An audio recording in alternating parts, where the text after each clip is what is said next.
大家好，我是陈老师，欢迎大家今天收看我们的直播。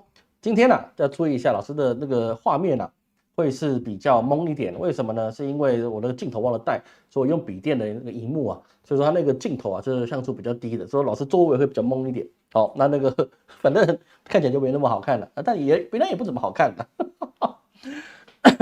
等一下我测试一下有没有声音，有声音哈，我还怕没有声音弄到。好，那我们这一周的事情这个还是蛮多的哈。这周事情我们还是遇到的事情真的是蛮多的，包含当然今天最主要的事情是什么呢？当然就是我们的特朗普老先生怎么样呢？他就遇到了什么？遇到了刺杀这个事情真是响彻国际整个世界都在讨论这一件事情。那有人就说这个特朗普这一枪打下去了，跟我们台湾的2颗子弹是不是几乎都一样？说特朗普老先生就川普大爷川普大帝他的复辟是固定的他一定可以当选。这个各位其实我们可以这样子看因为现在离真正投票的时间它其实还有一段时间。刚开始在发生的时候，我们都觉得它应该是这个事情可以影响到后面很远，但是人是健忘的今天什么？今天公祭，明天忘记。今天只要这个事情它没办法让它延烧很久。后面如果还有其他的事情一旦发生之后他这一次被刺杀的事情它的威力能不能延续这个就非常非常难说的。毕竟他那个是年底的时候那个是冰天雪地的时候他才会再进行选举，但是呢他距离那个选举还有很长的时间。你说因为这一颗子弹直接把他送上了总统的宝座，这个老师本身是跟各位讲这是打个问号的。因为现在这个状况，美国选举状况关键是在于哪里呢？关键是在这个美国的民主党他会不会换人。如果他现在不换人的话，其实就是拜他继续选下去老师还是认为这个最多就是特朗普老先生这川普老先生他55%的胜率对上45%的拜登。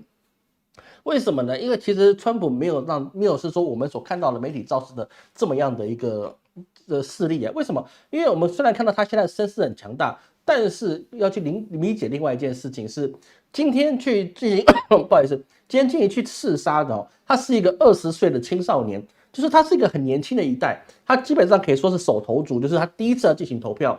但他第一次进行投票，他为什么要去暗杀川普呢？当然他父亲说他也不知道为什么他其实说这个事情就变成一个偶发事情。但是我们可以间接来看，年轻的族群是不是都去支持特朗普？没有。为什么？因为枪杀他的人并不是其他激进分子，就是一个可能精神上有点问题的，或是反正无论如何他都已经当下被击毙了，所以根本就不知道为什么会发生这个事情。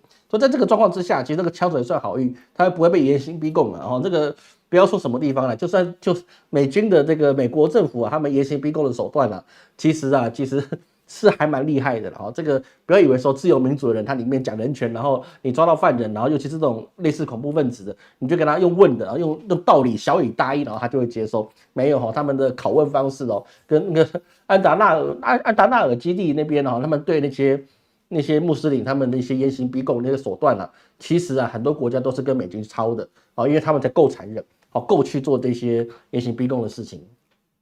所以说在这个状况之下，我们只能是说现在拜登情势不好的原因是因为，当然就是因为他第一个最主要的东西不是说特朗普他被暗杀说他的拜登就不利，而是拜登他本身就是老迈就是已经说实在一点他根本就是帕金森的一个标准的形态这个因为老师照顾过帕金森症的老人，其实他那个形态还蛮像的，因为你眼神看得出来，有时候这个你没有照顾过这样子的病患这样子的长辈你不知道他们的眼神就知道那个眼神就是这样子的那个你要去伪装很难，因为他们的神智已经受到了影响，然后大脑的什么灰质层什么东西的，他受到很大影响，说他们看点东西的焦距跟眼神那是很标准的一个状况其实身体的反应是还蛮现实的。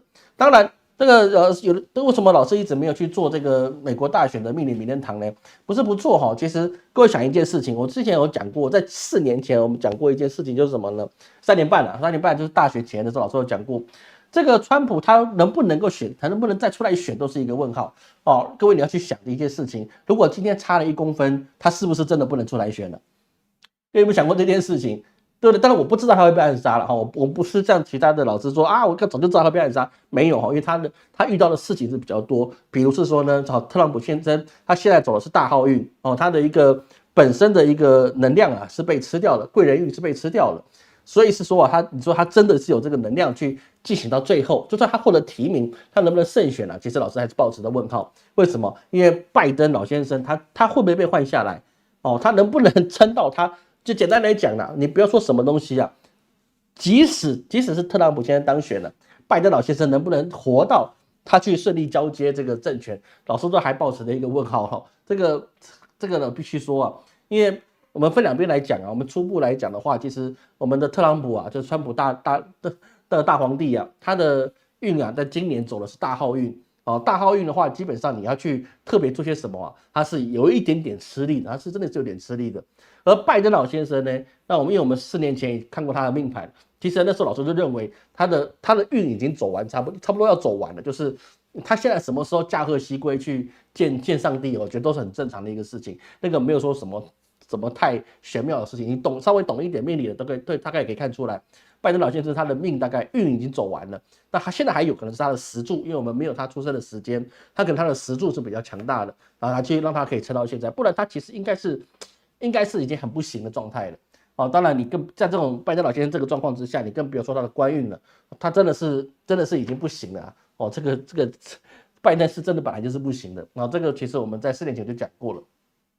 而在 CNN 报道啊，川普一直以来都担心有人会企图要去给他做暗杀。那这个事情发生了，那是不是等于有人就说啊，你这个是不是就是说你自导自演啊？这个没办法了，这个说实在，这个没办法。为什么？因为太近了，没有川普他是一个企业家，他不会把自己放在极度危险的地方。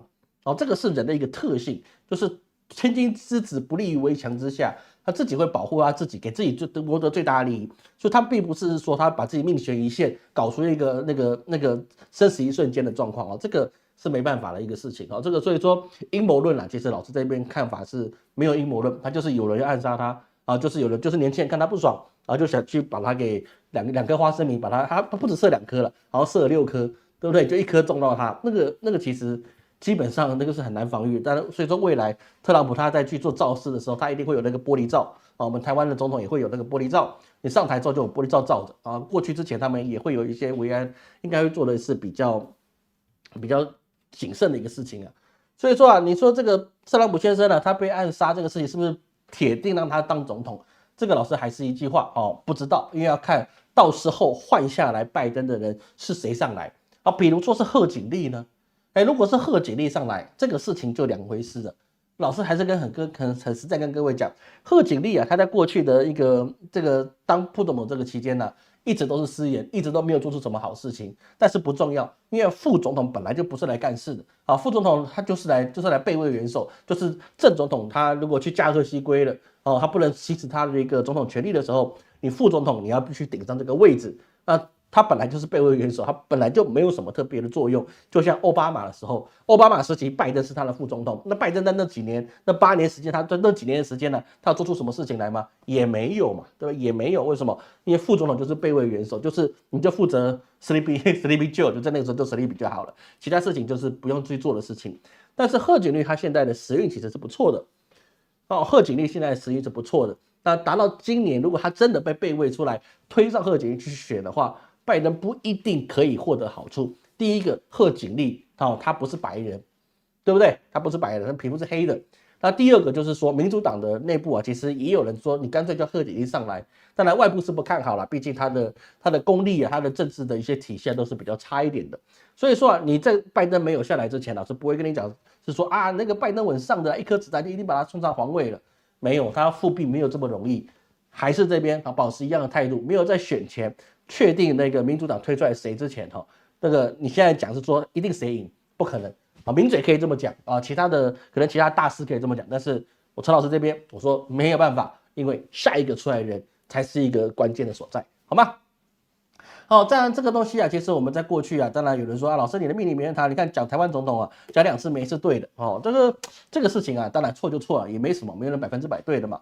但是我们看到台湾现在的政坛也是一件事情，对不对？台湾政坛现在当然就是我们看到郑文灿被收押了，郑文灿被收押，这个之前呢，我们有说过，在台湾的这个总统大选的时候，老师有跟各位讲过，就是什么呢？柯文哲当时的一个声浪是很好的，他的声量是非常大的。所以说呢，他就得到了蛮多票。但是他因为他分开了绿色的票，然后呢变成蓝白他们变成合作的一个状态。但是老师也跟各位讲过，柯文哲啊，他到最后他是这次仍然是没有了，你等于是你的政治结束，政治的生命到这边结束了。那后面呢，应该是他的那个黄国昌立委他去顶上他的一个位置。那实际上各位来看，你现在看柯文哲他有没有政治能量？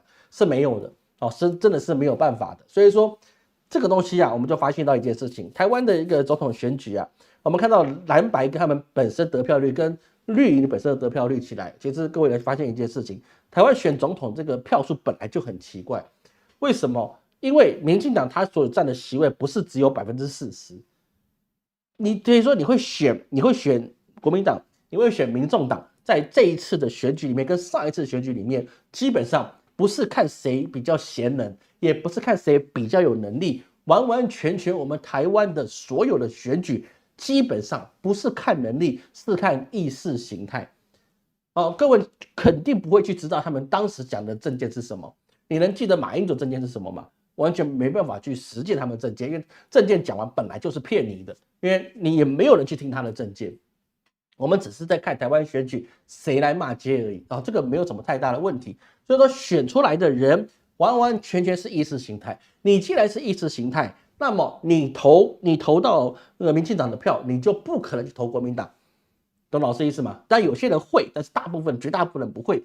但是我们可以看出来，国民党跟民众党现在的立委的席次，跟民进党的一个他们总统票跟立委的席次，完完全全是不容易搭上去的东西。那既然搭不上，那么为什么他会当总统呢？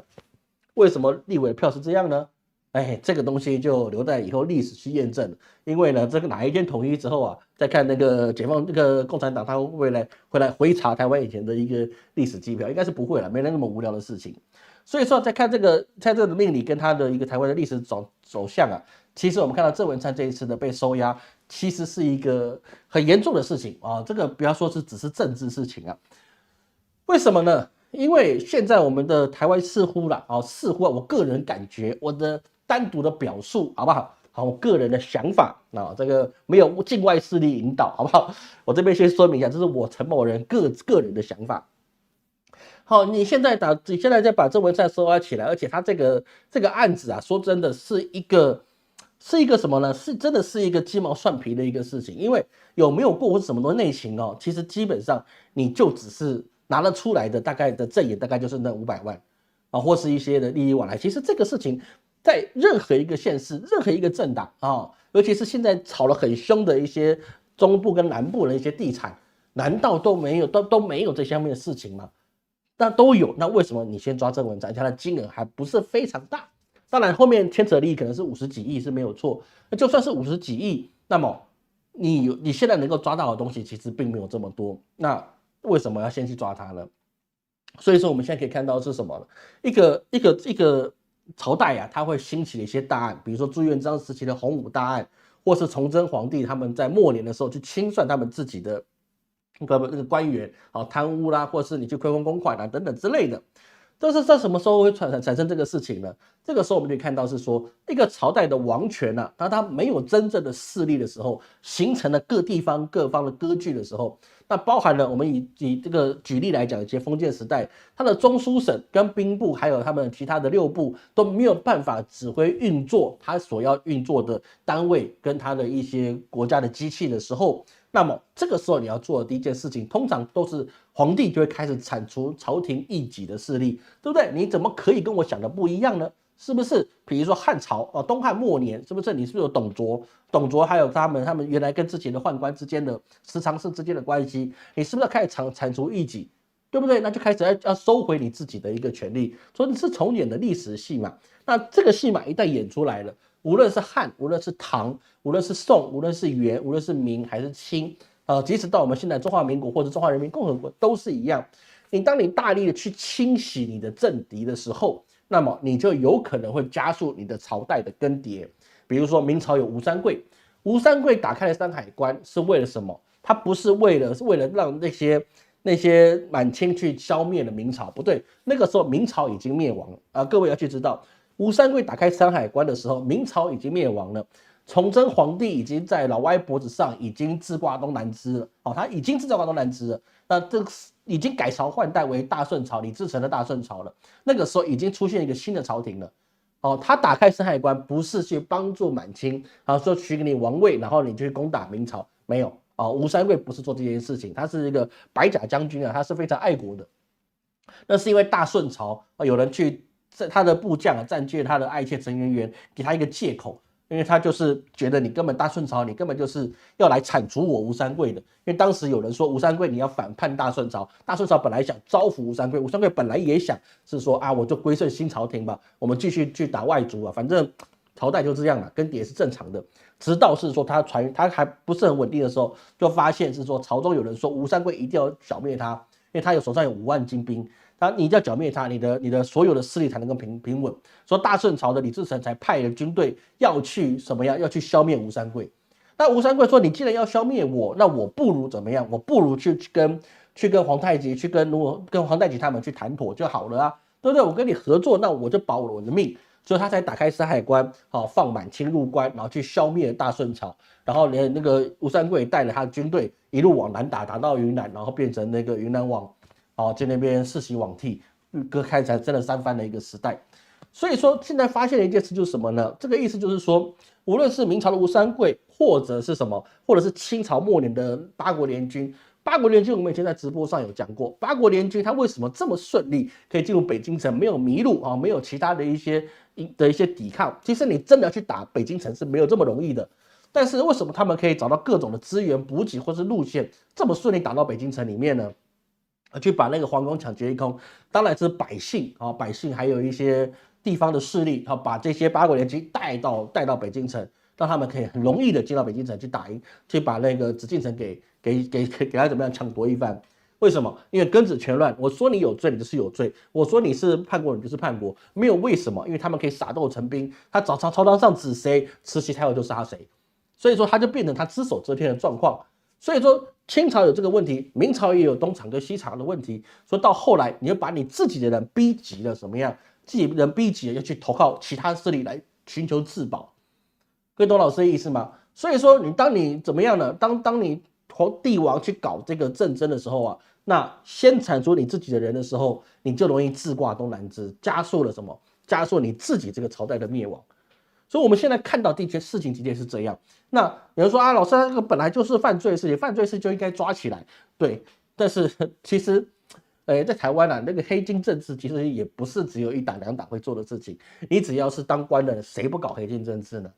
对不对？都是这样子的嘛，那个没有办法的一个事情。我们国家的那个什么，应该算是建国元老之一的，比如蒋中正。他就是青帮成员嘛，黑社会立国，你知道吗？我们中华民国就是黑社会立国，当然明朝就是农民军立国，对不对？那就是这么一回事。所以说，你就是绑在一起，地方势力跟你的一个什么，跟你的政府的实力绑在一起，那你接下来不服你的，不给你钱的，或是让你以后选举他会给你拿票的，要跟你跟他谈条件的，那我现在就要把你剿灭掉。你越剿，你后面带出来的反抗势力就越大。所以说你就会加速你这个国家的灭亡，这个事情是无论在任何时代都会变成这个样子。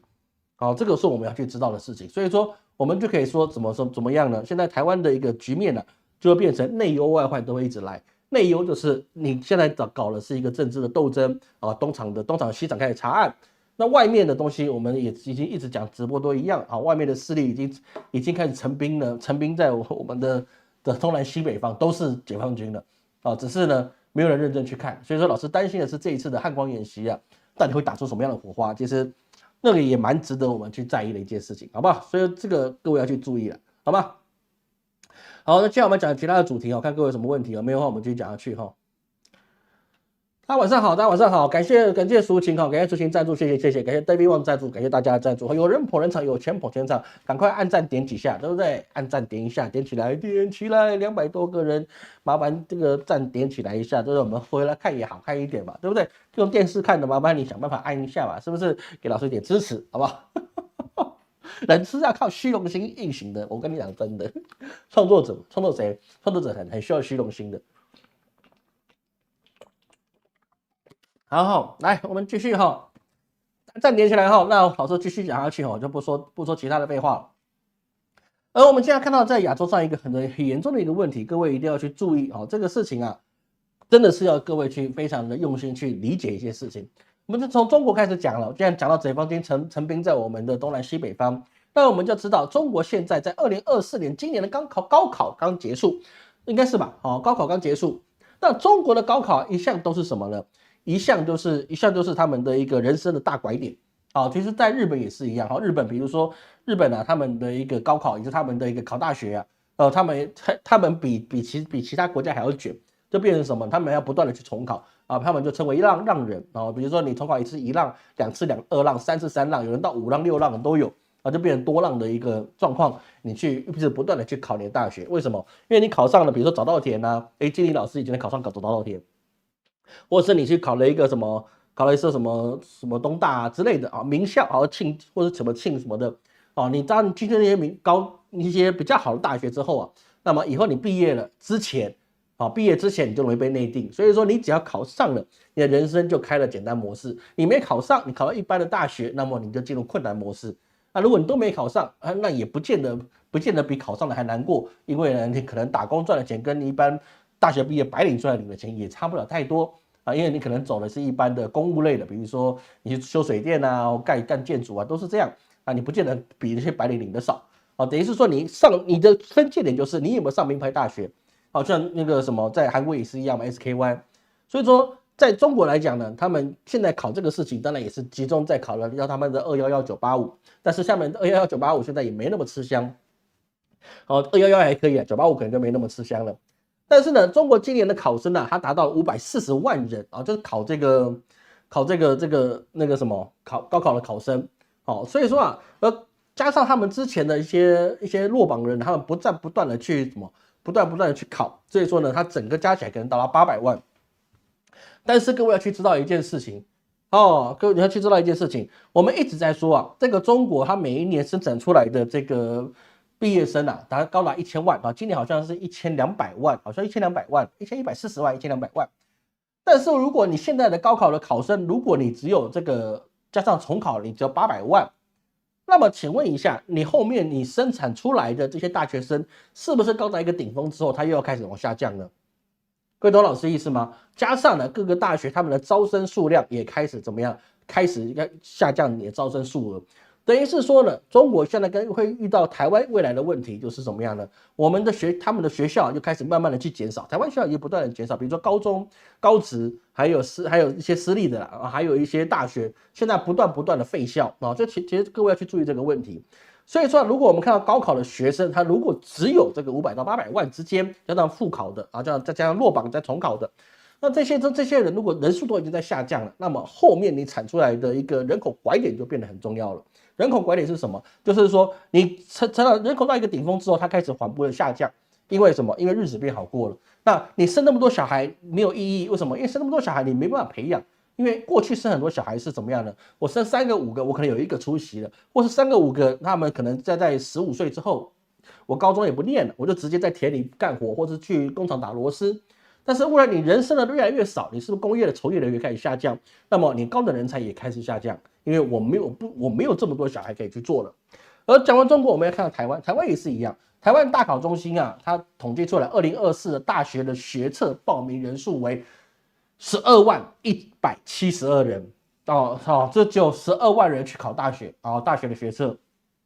但是我们这12.172万人。它已经比去年就上个学年增加了1621人，而其这个12万里面会有14412人是非应届考生，就是他重考。台湾还需要重考吗？我也蛮好奇的。台湾这会签名就有大学可以念的地方，你还要重考？那可能他真的跟日本一样，你要考好大学 ，OK， 这是很正常的事情。所以说在这个状况之下，我们要去知道一件事情，就是你大学如果只有12万人去报考。而国中的会考包含了全台湾12考区，还包含了大陆的考区大陆有那个我们的学测考场，中国大陆那边有我们学测考场，全部加起来的总报名人数去报我们中华民国的学测，就是国中考高中、初中升高中的这个阶段，总报名人数全部夯不啷当加起来是192127人。20万，我们就42路20万，剩下多了几千人啊，不满3000的算1万，好吧？我们就简单一点，不满3000算1万，不要说45路了，对不对？30什么2舍8路，好吧？就进去了，然后43路了，好就进去了。我直接送他7000人，但是呢也就20万，国中20万，上到大学12万。中间8万的，我们有各自的一些谋生管道，没有说你不考大学你就没有未来，不是哈。这个不考大学的，我觉得未来你的路可能走得更广，好，这个我是这么觉得啦。那么发现这件事情就是说，如果你的人就这20万人是一代人，好，这20万人算是一代人，因为不是每个人考高中嘛，有人可能国中就辍学了，所以我把它加到20万人，其实不过分。好，就算21万好了，这也不过分啊。有些人真的就是国中之后就不想念书了，好吧？这也是有的啦，啊，真的也是有的。好，多送他1万人，21万人是一代人哦，一代人你才算20万了，这样讲有点夸张了，算20万。那么，请问台湾跟大陆的房价，还有你的经济跟工业，未来就是这点人去支撑的，经济会不会下滑？不一定啊，不一定。我必须说很实在的。经济不一定会下滑，因为我们考虑到正常的通膨，还有我们透过 AI 可以去升华我们的一些工业我们工业是可以升华的，或者是一些我们的一些服务业或等等的行业是可以通过 AI 来做升华的。那么，请问房价跟税收，还有最重要的是什么？我们现代这些人我们现在这些人可能是70后的。70以后的60后大概都已经退休了，70后的这一票人到哪怕现在的00后。是不是你未来的退休、养老跟医疗服务将由谁去支撑你呢？各位有没有想过这件事情？一代人在台湾你就20万，20万啊，就20万，而且是学测哦，那个是会考哦，会考才20万，会考就是你真的就是15岁变16岁啊，这个不用考虑你什么前途，就是15岁到16岁这一代人几乎都会去考这个学测，少部分没有。那你到了什么？高中升大学了，剩12万，我多给你点13万，这一代人13万你能生出来的人才有多少？他能够支撑的这样13万人里面，就算每一个人他都愿意去买一间房子，那么你现在以台湾这么700多万间房子来看，你一代的13万人，你10年的时间你也增加130万人，台湾有700多万栋房子这可以在交易的状况，谁去接？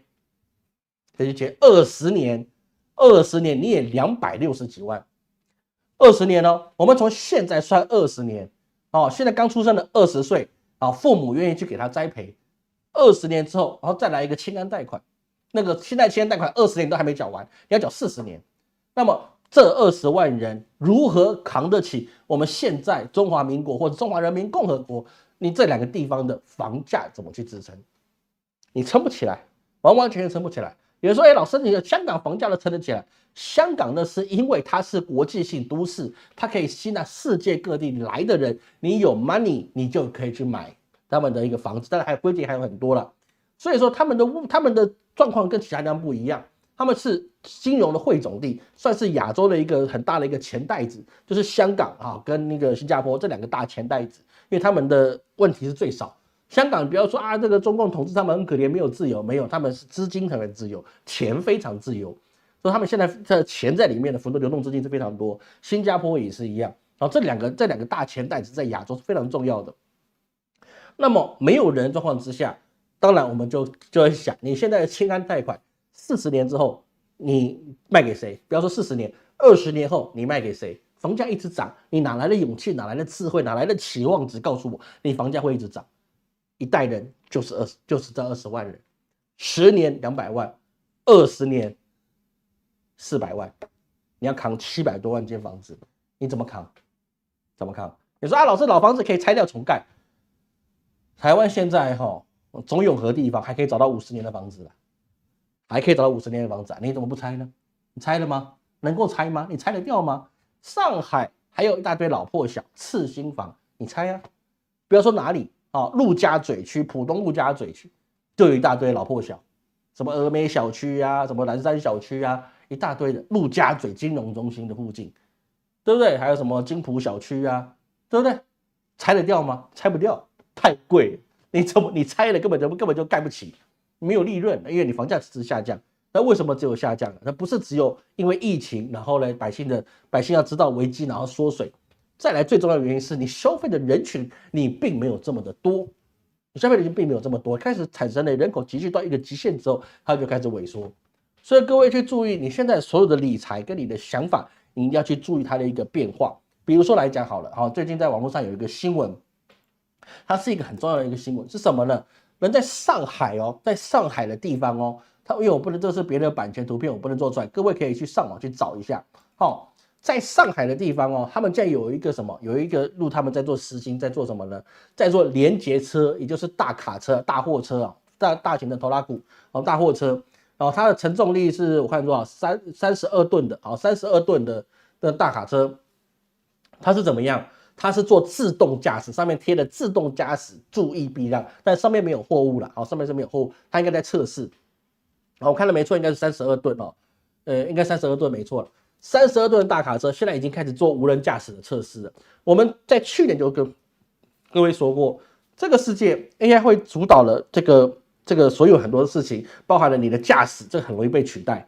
因为你尤其是什么？尤其是你的货运，长途货运，长途货运是考验一个驾驶你的精神力、跟你的耐力，还有你的专注度。这个里面其实真的是很辛苦，没有跑过车的人不知道老师做过一段时间的驾驶，我知道那个开车的这个行业真的是很辛苦韩兜鲁在那边去晃来晃去，有时候真的是很辛苦的事情了。那么在这个状况之下，大卡车在上海已经开始试行，就是说他们来测试他们自己的一个自动驾驶的路线。那么未来你想当一个驾驶，比如说现在想进去再开个网约车，3、4年前老师跟各位讲你现在没有工作不要急，你先维持自己的收入，先去开个网约车，跑个外卖。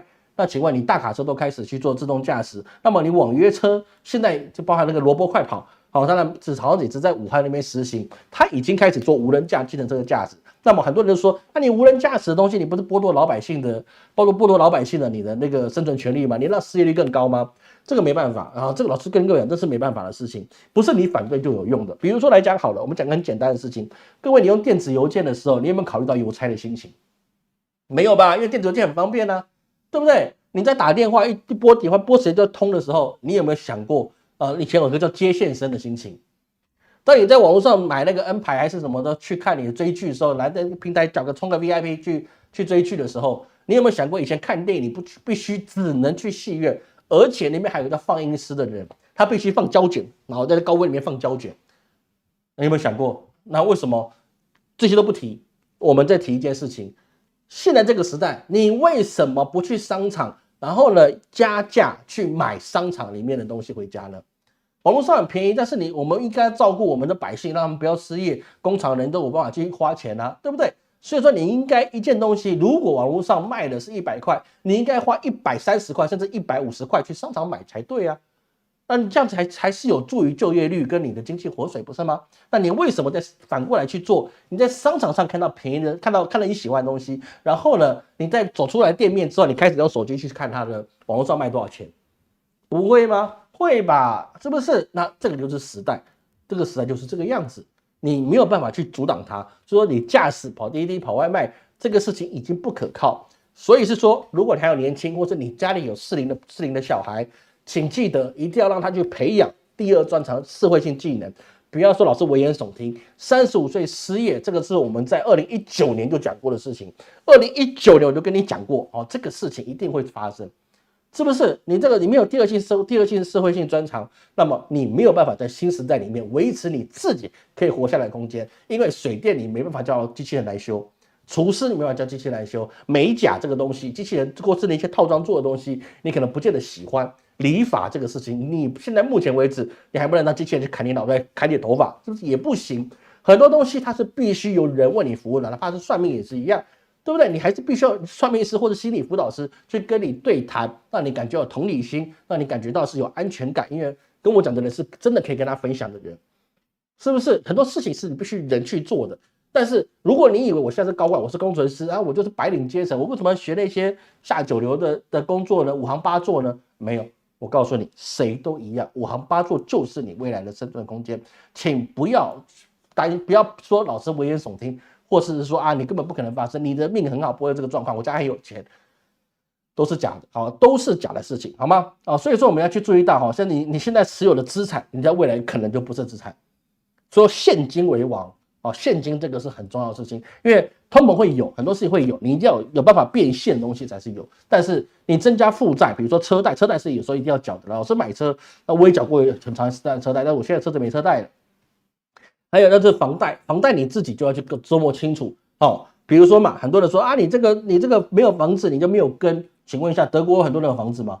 你讲欧美，我们讲欧美，难道欧洲很多人都有房子吗？没有呢，他们宁愿去租房子，而且他们租房子还要上一个房东的一个推荐信呢，对不对？为什么？因为他们不喜欢去买房子，原因是你买了你就离不开了。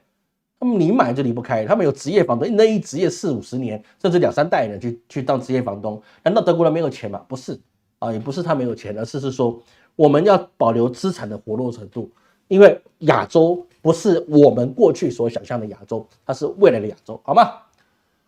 好，来我们看一下哈，985比21高哈，那可能说反了哈。2025年7月5日太平洋会大地震，推背图是有暗示的没有哈？这个没有。太平洋不归那个推背图管，推背图讲的是中原啊，讲的是中原的，就是在这个中国本土上会发生的事情啊，那不会去跑到其他地方，好吗？哦，股市大跌大赛开打，关勋老师流量没有了，还是要给我点一下赞的，好不好？哦，前2天买课专学的好，加油哈，感谢你啊，大家要学习一下老师的课程。打断一下，下周我要涨价了哈，下周我要涨价了 ，OK。哦，现在有了很多温情的人事物消失，不是他消失了，他转换了，好吗？人的温情不会消失，他转换成另外一种心态了。啊，就是说我们只是在适应现在的心态啊，所以说其实00以前的哦，就比如说你70到00以前的这个东西啊，我们在这30年的人呐，哦，我们都在适应新的时代啊，这个没办法，事情就这样。台湾疫情回到3级警戒吗？不大会哈，这个是不大会的事情。第二季的还最可靠是没有错，第二季的最可靠的哦。我跟各位去讲一个很实在的一个事情，好不好？我跟各位这说很实在的事情。我的女儿，我陈老师的女儿，我是让她去考一些丙级的证照，哦，她已经长大了，对不对？但是我让她去考的是专业性证照。那难道是说我自己的家学没办法让她活下去吗？还是她很笨，连书都不会念？不会，我小孩都还蛮 OK 的。但是为什么让他们学第2证照？因为这个才是未来让他们保有一生都有办法依靠的能力。那当然也不要说哪一个，反正就是台湾你可以考得到丙级啦，好不好？就是专业能力，好吗？同一这新台币能用吗？可以啊，可以，当然可以，为什么不能用？一定可以用的，好吧？港币都能用的，你新台币怕什么？他一定帮你稳定台湾的汇率。还是记得一句话，你新朋友可能不知道，我还是跟你讲各位一句话：台湾的货币你不用担心这个事情，因为台湾有欠外债。我们有借外债我们跟其他国家有借外债，我们有发行外债的状况之下，那你接收的政府一定要去承认它的外债，所以是说呢，这个台币不会变人民币，台币就是台币，直到把钱还完，或者公布好它的大家可以接受的汇率，那台湾的经济才能够稳定，不然台湾工商业毁掉了，你说中国你要花多少钱去补偿了，没有意义啊。当然是稳定汇率，然后呢继续把债还完，还完之后呢，然后全部归，或是直接把它变成中华人民共和国的公债之一。那么这个东西就比较没事，好，这个台币的事情不用担心了，好不好？台湾没有什么你担心的事情，就不用那么担心了，那个没有差别的事情，因为任何国家都是按照这个模式来去进行的。好，那我们接下来去讲哈，那个在美国，我们角度回到美国这个地方哈，美国现在刚刚讲过了，你拜登的你会不会被踢下来？很多人就是说啊，他可能坚持选到底啊，其实。现在并不是这么样的状况，也包含的是说，比如说好莱坞代表乔治克隆尼那个老帅哥，人老可以像他这么帅，那真是不简单，又帅又有钱，这是我们应该是什么？我们中年男子都应该效仿的对象。也包含了说民主党议员舒默，还有之前的裴洛西老太太，这些都是在民主党里面非常举足轻重的人。那这些人都已经很明白是说什么呢？很明白就是说，他们为了不要让拜登的历史地位所瓦解，这是要瓦解，所以说就希望你要主动去退选。但是拜登能不能退选呢？其实我跟各位老师说，我觉得他是有在考虑到退选的地方，但是他现在不能够表态。为什么呢？很多事情你就必须在台面上做，但是台面上你是另外一回事，因为你后面的东西谁去衔接，下面呢有没有瞧好是说，谁来接这个班，对不对？任何一个政党，尤其他就是执政党，他们要安排的事情是很多的，不是你这个主要的人说他愿意不愿意，然后事情就结了，他是必须有很多事情去考量。这当然里面都是暗盘的，一定在比是说，你到底是那个贺锦丽上来呢，还是那个帅哥州长上来呢，还是谁来去接这个棒子呢？每一个人都想当总统，每个人都想打这国之名气嘛，对不对？就算没选上，我政治现金我可以花到一个不要的，是不是？捐款我一定有啊，对不对？那捐款都是钱啊，钱都给自己花怎么不好的？所以每一个人都要出来选，那么他就要去做这件事情。而裴洛西他自己也说过，他见证过那个拜登2次退选。拜登不是没有退选过，他之前竞争的，从议员要去选总统，初选被刷掉。后来第二个要退选是跟奥巴马竞争，他也败了，后来变他的副手。所以是说你说拜登他清不清楚退选这个事情是不是对他有没有利？我相信这个事情是可以去理解的。而当然了，这个乔治克隆尼他也是说，你这个拜登身体状况是不行的，他已经把空气放出来了。他已经说拜登身体是有问题的，那这个问题其实就是给大家去打个预防针。我个人的看法是给大家打预防针，说他已经不行了，他不是因为这个川普老先生，所以说我要下来，而是他的身体真的不行了，而且他的年纪也大了，所以他说他打不赢岁月的仗。所以说这个状况之下，也不是拜登要不要退选的问题，也包含了什么？像我们台湾政治也看到一件事情，就是你选这个大选它是包含2个月里面都要去选。所以是说呢，他的一些民主党一些议员，他也是需要母鸡去带这个小鸡。为什么？因为你这个总统候选人，你要去帮他去站他的台，然后帮他开讲，对不对？帮他去洗脑，帮他去做意识形态的建立。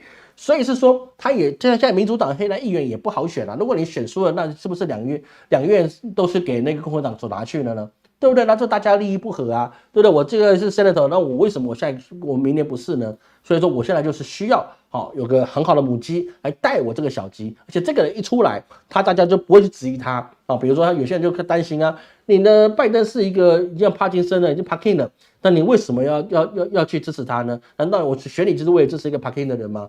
对不对？那当然是不行，所以这个问题就变得很重要的事情。而这是拜登他现在一直没办法去改变的原因，当然就是他们还有他们的一个确定提名人的一个大会，还有这个什么呢？还有就是说他北约的峰会也要去让拜登去出场表示一下是说，我还有能力去代表美国，我去主持这个国际性的会议。他是代表了民主党，而并不是只有代表美国其实这个是有一定的一个状态去展现。所以说在这个北约峰会里面还是会有一些怎么样，大家已经给他一个冷板凳，就是说，我不太相信你拜登可以继续帮我们北约做得很好，而且你现在如果你的状况没有做好，你让川普老先生重新回到了这个复辟变成皇帝的话，那么他当时就差点退出北约了。而现在俄罗斯都要打到家门口来了，然后如果你自己坚持不住，你败给了那个特朗普，那么他如果退出北约或是逼我们要去投入更多的钱，然后去做一样的事情，那么你这个盟友其实不是很好的道理，而且大家也不觉得他会赢。为什么？因为他的神智其实在场的人都看得到。所以在这个状况之下，就变得还蛮糟糕的状况，而且还包含了什么呢？包含在他那个拜登在北约担任记者会的时候他也把川普说成是他的一个助手应该是说贺锦丽就变成说川普是他的助手。所以他的一个辨别的一个能力跟他的一些展现能力是很大的问题的。当然他也说他8点之后不想工作，那如果8点之后他还发生战争呢，那他在睡觉怎么办呢？那如果是俄罗斯已经打到波兰，然后呢也是8点以后，他是不是也不能做呢？这个事情当然他自己讲的事情，大家觉得很害怕这件事情。但是但是在这个状况之下，你说欧洲会不会去有些焦虑？还是会有的因为毕竟这个川普过去跟北约就不是很好。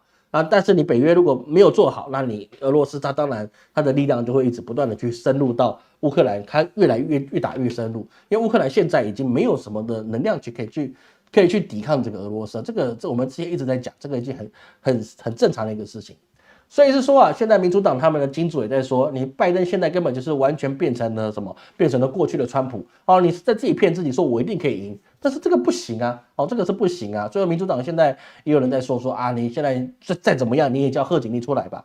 而在后面我们之前有说过一件事情，在前2个礼拜老师有说过这个美国在乱的时候你说中国就不会去特别去对台海有什么样的动作。那当时老师说的是，你都在乱了，我凭什么不做？对不对？你在乱了，无论你谁选上来，无论是你拜登连任，或是贺锦丽当选，或者是你川普老先生你复辟，无论你谁上来，你们都会放弃台湾。那么请问一下，你在乱，你还没有办法去做好指挥统一的时候，我凭什么要等你？就懂老师的意思吗？所以是说啊，在这个现在在美国啊，他还是有这个一些的意见，就是说，你不要以为中共不会这个时候打台湾，因为你在乱的时候啊，正好就是清台的时候，就是美国的一个叫《巴伦周刊》里面所写的。就是美国总统大选内政的混乱的时候啊，是中国清台的一个最佳时机。但我觉得不是最佳了那个不是最佳，是一个相对好的一个时间了这个其实我们在4年前老师有担心这件事情。跟老师的节目久了都知道2020年那一年老师很说这个事情啊，你要小心2020年，因为他如果动手的话，那真的是很大的机会。那后来就没有人说老师你看你都没事啊，没有那个后来传出来的消息是那个美军直接跟中国联系好说我没有要打中国，我也没有要攻击你们有什么事情我们直接说。结果谁知道那个魏凤和后来也是怎么样贪官污吏也被抓下来了。如果魏凤和不是贪官污吏，搞不好真打过来了。我说一个很实在的，魏凤和那个时候是国防部长嘛。对不对？他这一次就被打下来，因为贪污嘛，贪污腐败嘛。那如果没有贪污腐败，我跟你讲，那个时候我们可能就统一了。那个时代是完全不一样的一个事情。所以说，美国大选这个事情啊，他现在是在他民主党内部啊，已经要去酝酿做这件事情了。而各种台面上的空气啊，也说他们要开始换将。那既然要换将，那么后面的事情还是很难讲，好吗？而同样的事情啊，我们直接讲下去啊。只要现在欧洲也不是这么顺利的事情。之前我们提到啊，那个法国总统马克宏啊，他就直接把国会给解散掉了。那解散掉，有人说他大败，因为让那个勒庞啊，右派开始抬头所以说那个几乎都怎么样呢？那个马林勒庞啊，他基本上就可以怎么样？可以开始去准备去法国去执政了。所以说有人就说马克宏他是大败特败。那其实啊，老师还是一句话马克宏啊，他是一个欧洲的雄狮。他这个人其实真的是一个很好的一个领导者，只是他可惜他是在法国，而如果他是在其他国家，我相信他是一个很优秀的一个领导人这个是我对他是一直很看好的。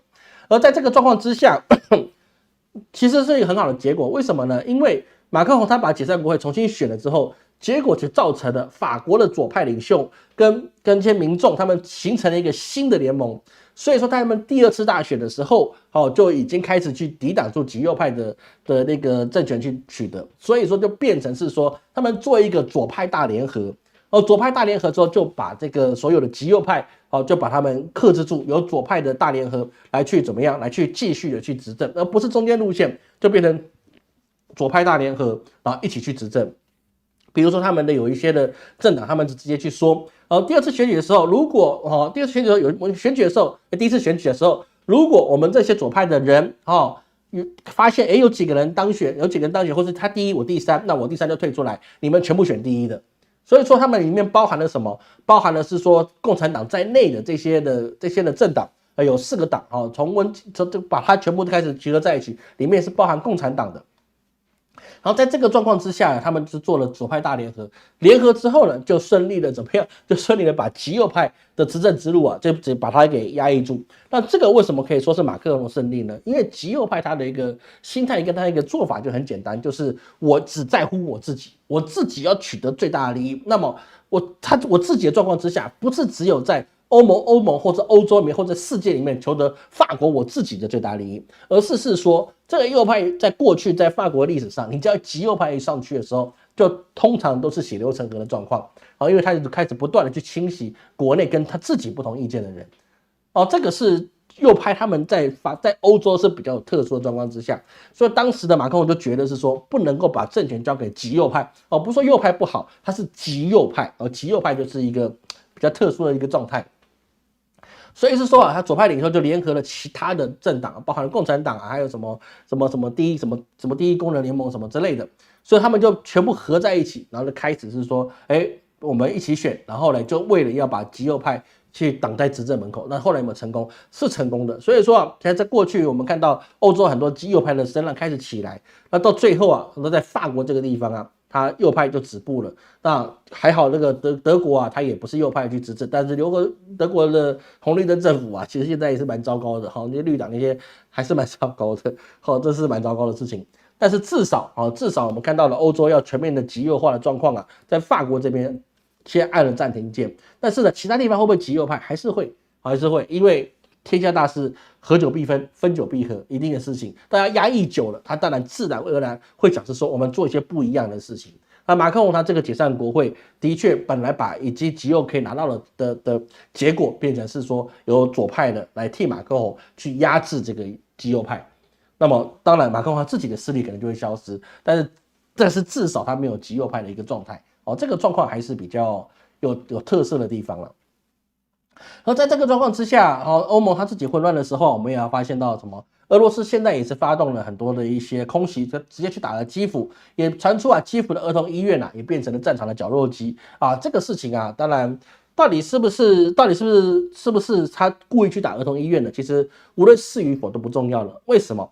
因为联合国开始去谴责俄罗斯去打这个儿童医院的问题。那么，请问一下，以色列去屠杀那个巴勒斯坦里面的这些百姓，在这些幼童、这些孕妇、这些无家可归的人去做残害的时候，请问一下，你们去谴责之后，那以色列有没有去休兵呢？是没有的。所以说，老师一直跟各位讲，以色列这个事情就变成一个很坏的一个开始，因为他做什么事情，如果他没有被去制裁的话，那么其他人就可以仿效他去做任何一个事情，包含以色列就开始划地为牢，就是划地开始分割他的土地，说这10几公里是我的领土，以后就是我的领土了。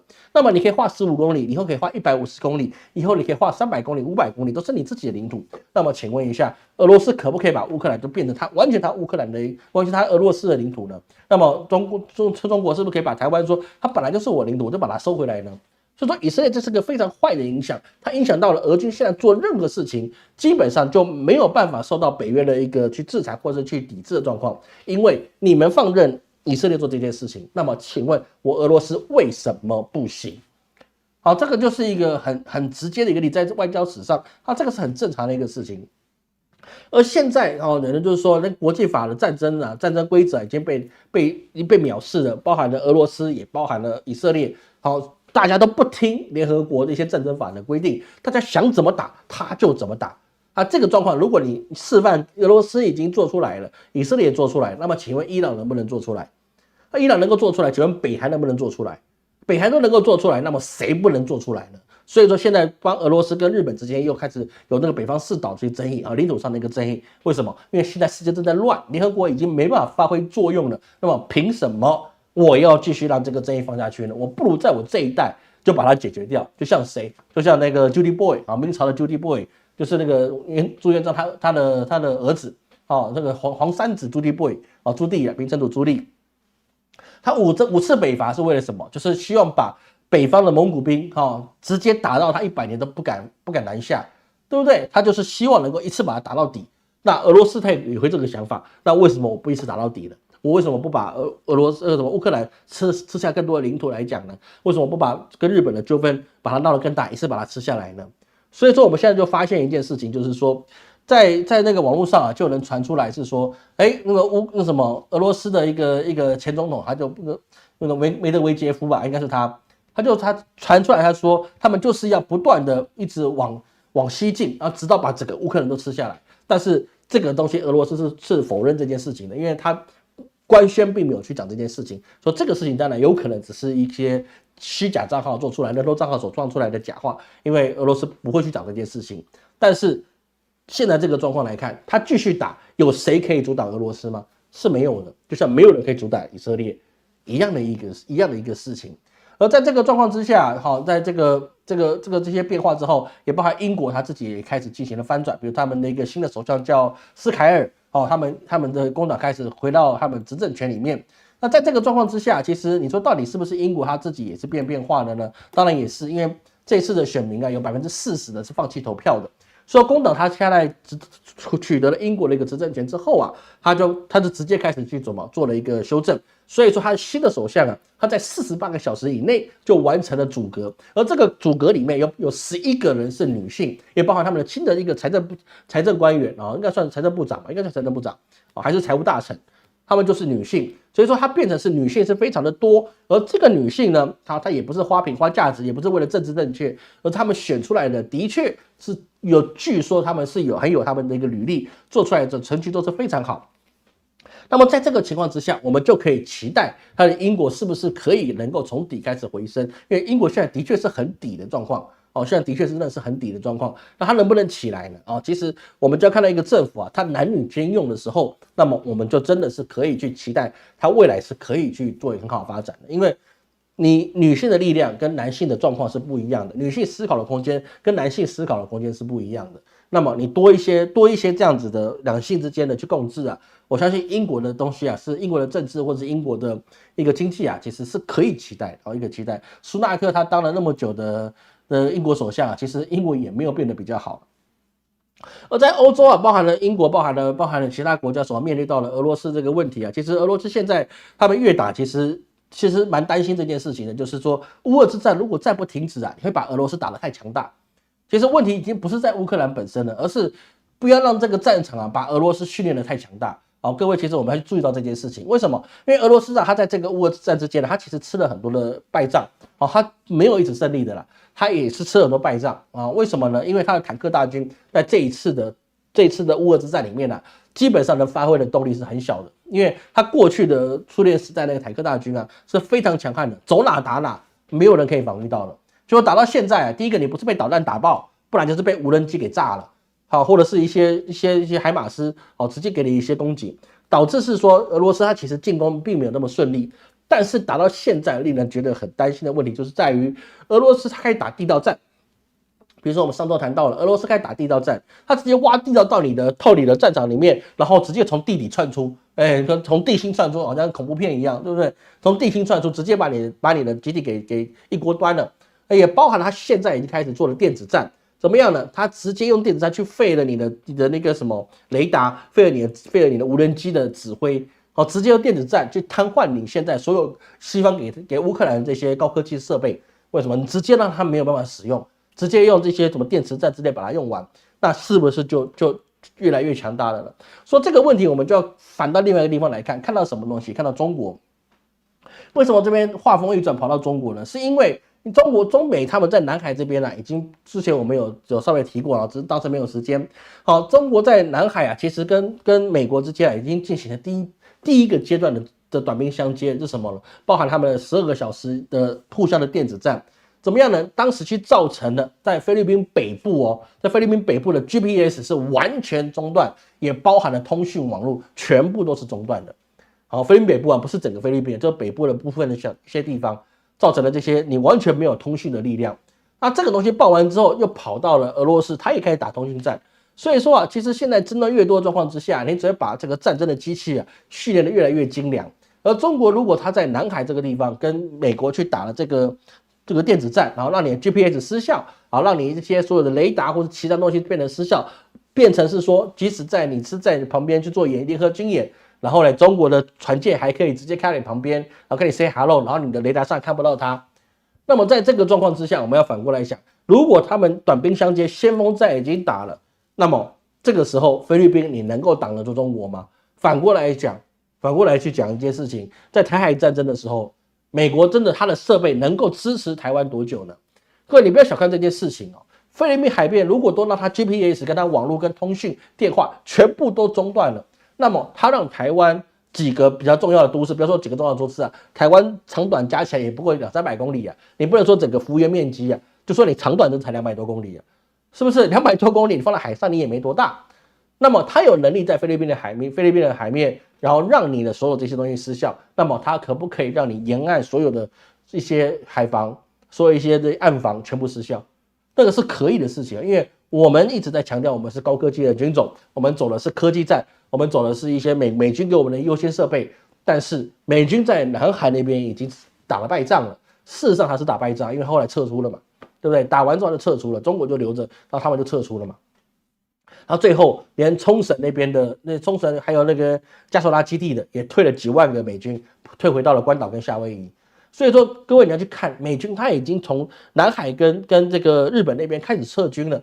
第一岛链他是要完全放弃的，而且中国已经确定它有能力可以打电子战。第一个，你美军你扫不到，联合军演都发现多一艘船，那条船为什么跑出来，我都不知道为什么。第二个，它可以把你的 GPS 中断，这个老师不知道逻辑在哪里，我也不知道原因在哪里。GPS 不是从宇宙中射下来的吗？它为什么可以把它中断呢？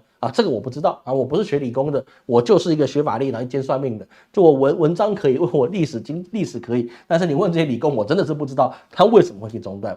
所以在这个状况之下，你整个亚洲就变成是说，你现在建立起来了一个新的一个秩序，什么秩序呢？包含了就是说中俄之间呢，我们谈到中俄之间现在90%都是采取了什么？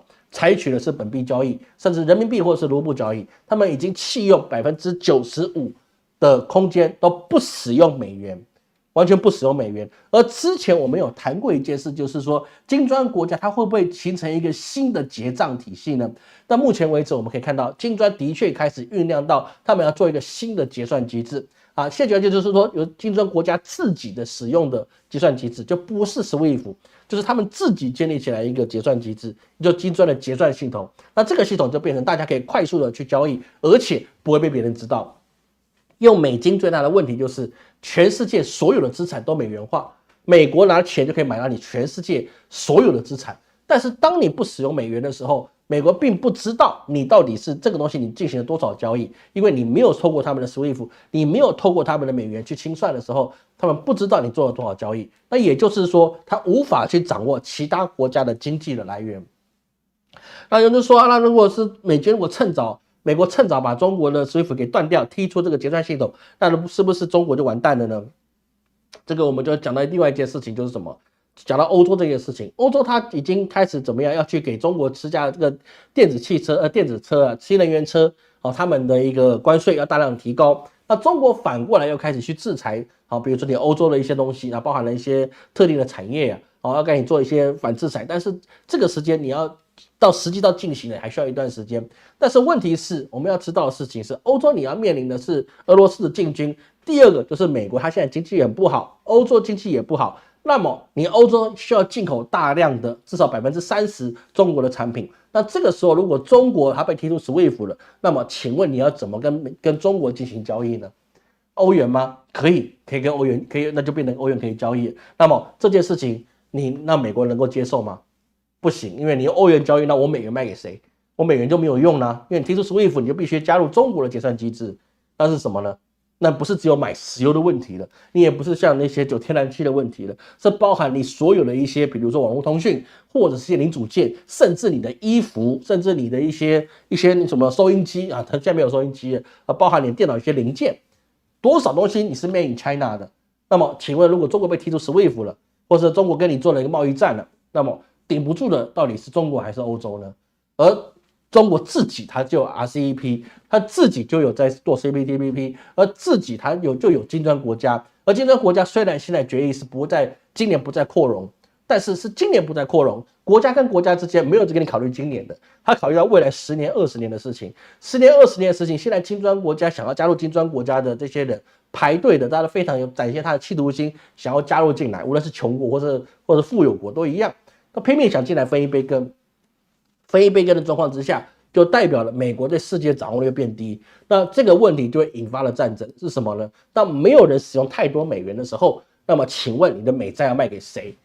美债是一个世界上最安全的资产，这个话是这么讲没错。但是当大家不使用的时候，你再安全，你还是不会去使用。而中国它做了一个新的结算机制之后，那么它会不会使用数位人民币？变得来取代美元了，这是两回事，这是完全不一样的事情。数位人民币它只是可以第一个杜绝了你的黑金，为什么？因为你所有的资金往来都有记录，美元不是哦，美元是你家有什么那些毒贩那些军火交易都是一箱一箱的美元，为什么？因为它没有记录，你交易可以，但是呢，你没有记录，你不知道谁做这件事情。但是你国家之间你就躲不掉，一定会有，但是你一些黑市东西你就没办法。但是如果你是数位人民币，第一个就是中国的国力可以保存。什么国力可以保存？你钱从哪里来，从哪里去，你是可以去掌握的。那么中国的元气就不会被浪费。第二个就是什么呢？第二个就是说它就不会有伪钞。中国的伪钞过去是很多的了，现在为什么少？因为都用微信、支付宝了，对不对？你用伪钞有什么用？你拿钞票去，不是每一个都愿意接了。说实在的，因为还要找钱麻烦，你直接扫码大家都快乐，对不对？你扫码扫完，我就立刻收到钱，我也立刻可以花出去。那未来数位人民币也是一样，你现在已经可以，你只要有中国的银行账号，你现在就可以进入使用数位人民币了，只是它还不够广泛，还在试行久一点的时间。那么未来中国有数位人民币，它要去兑换成其他的，无论是亚币啊，可能会出现一个新的亚币的一个模式，或是你要迅速的去交换这些交易的时候，那么对其他金砖国家来讲，也是可以放心的资产，因为像我们所知道的，所有数位货币，无论是比特币或是以太币这些的东西叫做投机，它并不是一个真正可以去实名的资产。不要看它现在炒这么高，但是乱世的时候，或是有资本家进去炒作的时候，它才办法那么高。当有一天它就会跟郁金香、跟冬虫夏草一样，它就变得一文不值的时间，并不知道什么时候来，但是不会太久的时间。为什么？因为中国掌握了全世界60%的晶片出口。好，有人说，现在不是只有台积电才是世界的霸主吗？它是高端晶片是霸主。但是全世界最需要的晶片来源还是在中国手上，为什么？因为它需要烂大街的，它需要一些很成熟的制程，而中国卖的又便宜又多，所以是说它当然是要跟中国去买很多晶片。所以各位不要去想是说中国好像有一些比较台湾比较有一些特色的大地颜色，一些媒体说啊，那个他们都是用首颗晶片啊去嘲笑人家，没有，它已经占有全世界60%的晶片的市场份额，我指的是成熟晶片了。那么在这个状况之下，你说他要怎么去进行呢？这是非常难的一个事情这是非常难的事情。所以说你现在中国你要突破这个经济封锁，那基本上它没有被封锁的问题，只有是说你现在反对中国的时候，你就要去面对好你自己国家的通货膨胀的问题。就像美国跟中国进行的贸易战，受苦的不是中国是美国。中国有没有受伤？有，但是伤最大的还是美国。所以说假使明年这是特朗普老先生他真的复辟了，成为了什么？成为了又是一个世界奇迹这个下台总统又回来重来一次，但是他要面对到的事情是什么？你的债务高过你的债务的利息高过你的国防预算。那么特朗普老先生他是企业家，他又要缩减多少军费呢？他要让出多少的利益出来呢？因为他要负债，这个债不是只有他做假账的问题，而是说他真的得去处理美国国债的事情。谁去当这个总统其实都是傻子，因为你根本就没办法处理这件事情，但是为了权力为了他自己这些利益，他还是得去做，因为国家完蛋没关系，他自己挣钱就好。但是如果你是真的把自己当个总统，那这个国家真的是病入膏肓，现在是一个很大的一个状态。好，那不好意思，我们今天讲的超过还有一些小事情我们今天就不讲，看各位有什么问题我只暂停不了这个简单逻辑OK， 川普如果当选，统一竞争会不会加速？会一定是加速的我还是说了，你现在什么时候发生都很正常的事情了。欧洲比普丁更希望乌军惨败，并不会这个样子并不会这样，因为乌军惨败，他们就直接到他门口上了直接到他门口上了。说乌克兰这种不战不和，最好是现在投降，保留一半的土地，对欧洲才有好处。你让俄罗斯继续打，对欧洲是完全没有好处的。最好你乌西都是还是由乌克兰政府去主掌，那是最安全的，因为有个缓冲。就像什么呢？中国跟俄罗斯为什么中间放一个外蒙古？为什么有蒙古国？就是因为蒙古国这个土地就是给人家做缓冲的。之前各位可能不知道，蒙古国本来当时是想归回去给中华人民共和国的，人家是不要，为什么？因为它就是需要一个缓冲地带，让俄罗斯跟苏联的红军跟中国之间有一块缓冲地步，这个是最好的，因为你那个蒙古的地方实在是很需要这个缓冲，那么大的土地那是很需要的。那他们不会希望乌克兰惨败，他需要现在投降，停止战争，然后他重新发展，可以跟俄罗斯去买石油跟天然气是最好的事情，好吗？大陆对日本军舰潜入中国领海闷不吭声，你觉得会有闷不吭声的事情吗？你太小看中国的解放军了日本换爹，这是你得用道家车去看。OK， 好，那不好意思那我们其他一些事情稍微提一下就好了比如说像中国这次免签中国这次免签其实给中国现在的一个国际地位提升了很多，然后这个其实各位不要小看这个免签，因为免签这件事情在过去你要入境中国其实有很多道手续的，不好出去也不好回来。但是你现在免签了，你世界各国人都可以直接去中国逛一圈，而且中国的相对起来，中国的旅费是相对便宜的。无论你从印度去，或者是你从各个地方去，它都是相对便宜的。所以说，他来中国旅游是便宜的，对他们来讲，他们的汇率一换，在中国吃喝玩乐都便宜，所以他们过去在其他国家可能只有1、2个人可以出国，但是如果你来中国，你可以全家都一起来，全家一起来，你看到高铁，你看到动车，然后你再去看到他们的地铁，再看到他们的建设。你回去再跟别人说我们要去反中，你觉得这些旅客回去他们自己拍的 TikTok， 他们自己拍的 X 会不会有影响力？但是会有影响力的。所以中国现在做的这个是文化战啊，这个真的是文化战，而不是说这些旅客能给中国带出来多少的利润，带不了多少利润是有限的，只是社交媒体上面跟舆论战上面，中国现在打的是文化战，他只要这个踏出去了，基本上对欧美之间未来的民心跟想法也会做出一个改变，然后这个是一个很重要的事情。我们中华文化有一个事情有一个政治逻辑很重要，是什么？得民心者得天下。中国难道不是以这个方法去得天下的民心吗？天下不是只有中国，天下也包含了整个地球的共同体之间，谁来知道我在这边得到了什么东西，跟过去我所得到的不一样的时候，他对这些以后的抹黑是不是就会有一些质疑了呢？对不对？台湾现在还是老师每天在 Facebook 上面看到很多人去嘲讽中国的晶片是首颗晶片，OK，that's fine。你就这么想吧，就这么想吧。也有人说中国的农村经济是样板经济，也有人是说什么呢？中国那些你挥了那么多的旗子，然后呢，你的那个什么那个洞庭湖，你才把它合起来，人家77个小时合起来，你放在其他地方，你7个月你合不起来。我告诉你真的，人家可以合起来去做这个宣传，那是人家的本事，对不对？当然中国本地也有人去质疑你，他妈你什么都没做好，然后你就他妈挥旗子。那个是一个精神象征，然后其实政治宣传还是需要的啦，好吗？那其他包含土耳其啊，他现在也取消对中国开征的40%关税，所以说他们都去想什么呢？都在想如何的透过不同的管道去维护他们自己国家的利益。欧洲它跟美国不一样，它也跟中国不一样，美国跟中国还有俄罗斯，他们是单一政府，他们考量的事情是整个国家的事情。欧洲为什么现在的问题很多，它未来会越来越弱的原因，是因为它几十个国家，每一个人都在考量自己的利益，所以说它的整个欧盟，它要发展起来的速度一定是缓慢的。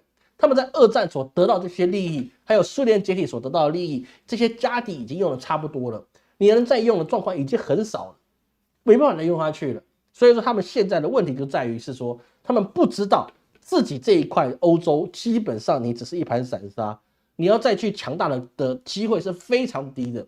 但是俄罗斯、美国跟中国，他们无时无刻就要迎来一个转机，有个英明的领导人，他们就可以把国运整个翻转过来，也会因为一个领导人的昏庸让国运翻转下去。但是都是一体化的，但是欧洲不一样，欧洲就像什么呢？我左眼想看左边，右边想看右边，那怎么做呢？那就完蛋了，好不好？好，那我们今天大部分的一些的那个进度都讲完了哈，虽然跟大家多一点时间哦，其他包含了一些沙特的问题哦，我们可以下次再讲，好吧？我们下次可以再谈。好，那最后我们谈一下哈，做一件事情哈，这个2件事情跟大家宣布哈。第一件事情是什么呢？第一件事情就是我们的八字的师资班哦，我们在下个礼拜我们会从现在台币24000元涨到36000元。好，这是一定会涨的，好不好？这一定是会涨的，因为在40集之后啊，我们开始交批流年了啊，这个开玩笑，重要的事情我们就得去加费了哈。你还没有买的，想买的，那么我们就现在这个礼拜内啊，在礼拜6之前啊，那它还是24000元啊，但是呢，礼拜天开始呢，它就是36000元啊，这个不会变，然后这个也不会改。那下周三我们会公布啊8月份的流月总论解析。还有什么？我们下周三，我们公布流月解析之后，我们会开始我们在甲辰年的中元消灾忏罪回向法会的报名。这个东西啊，我们每年都会办啊，希望跟我们的过去世啊，一些冤亲债主啊，还有一些往日的一些因果啊，我们做一些协调啊。这协调的事情呢，有些人可以很快协调好，有些人要年年协调，那也有些人几十年把过去几百年的事情也慢慢协调出来。人的心啊，它是一个精神体，我们灵魂啊是一个精神体，我们所有记得的一些东西，爱恨情仇啊，其实都跟着我们一起走，一直每一世的去轮回。但是呢，放下很容易，但是就在于你有没有愿意放下。那所以说，我们的中元消灾忏罪啊，只是帮各位当一个中介，帮你劝看看。那劝得好就劝得好，劝不好，我们明年再试看看嘛，好不好？总而言之，言总之哈，下周三我们会公布简章，那包含了是说你在中国跟台湾的部分我们都会介绍各位的报名。那我们举办的时间应该是8月12号，应该是吧？有点忘记了，现在直播8月12号我们就会举办，所以说不到1个月的时间请各位要报名的我们就报名好了。感谢各位今天的收看，不好意思耽误大家15分钟的时间，我们下周见。